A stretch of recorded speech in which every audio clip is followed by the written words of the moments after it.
Buka celuk, monggo digarap langgam sing Mbak Suci, monggo keparenga miwiti buka celuk, monggo. Iya, Mbak. Yen wancine tansah dieling wis wancine padha nindakake aden wong sumandang wayahe sembayang tapi wajib dawuhe pangeran salat dadi cagake agama limang wektu kudu tansah dijaga kanthi istiqomah sing tumak nina luwe sempurna yen berjamaah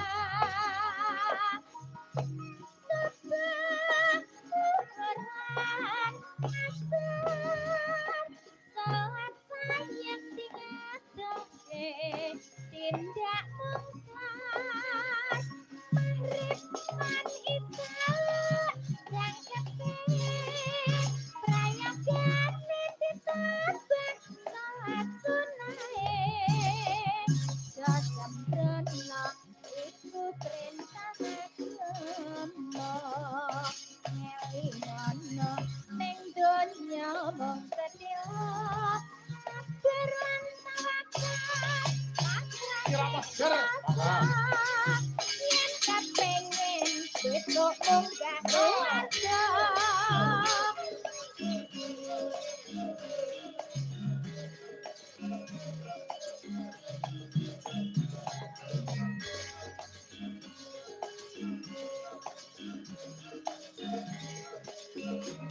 Monggo, tur sareng. Saya yen wajine rasa direke wis wajine padha direke akan wis rumandang wayahe sembayang tapi wajib kowe pangeran ora dadi raksae agama limang waktu kudu tansah dijaga nanti istiqomah asing tumanina luwih sampurna yen Kakung, yo. berjamaah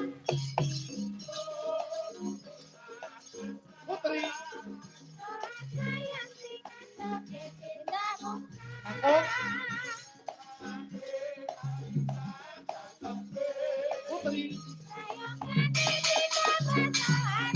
tur sareng. Iku perintah agama Indonya bersedera Akalan tawakal Asal sing kuasa Yen kaping Iku bukan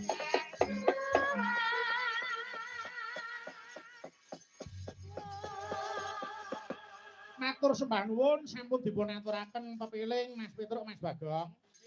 Manut dawuhipun para kiai sing jeneng salat niku paswot kanggo ngunduh marang kabecikan. Wonten donya nindakake kabecikan ku ya dicatet amal sing apik. Nggih to. Ning kanggo ngunduh niku kabeh kudu nindakake salat. Mila yen wis ngaku agamane Islam ya kudu salate sing jejeg. Nggih to. Lali-lali den elingno merga wong salat niku yen sing ora ikhlas niku malah rumangsa rekoso. Nggih, saestu. Ning nek eling karo kewajibane malah rumangsa dosa yen ora nindakake salat limang wektu. Nggih. Ning nek kula pitados nek piyai mriki agamane ya kuat, budayane ora ditinggalake kok Mas Petruk. Saestu, Mas. Nggih. Lah wong pripun? Nek mirsani situasi niki pripun Mas Petruk? Wah, entene mung ayem tentrem, Mas. Nggih. Nyawang piyai mriki niku wis ayem tentrem ketok banget nek kerukunan itu tetep nomor 1 wonten mriki menika. Nggih. Dan Lah sing ora rukun men pripun? lah nggih. Lah wong piyai budaya niku rak ya mesti nengen kene gotong royong to, Mas. Saestu Nggih. gotong royong lan subo sintong niku tetep nek piyai kang budaya dibunjeni tenan.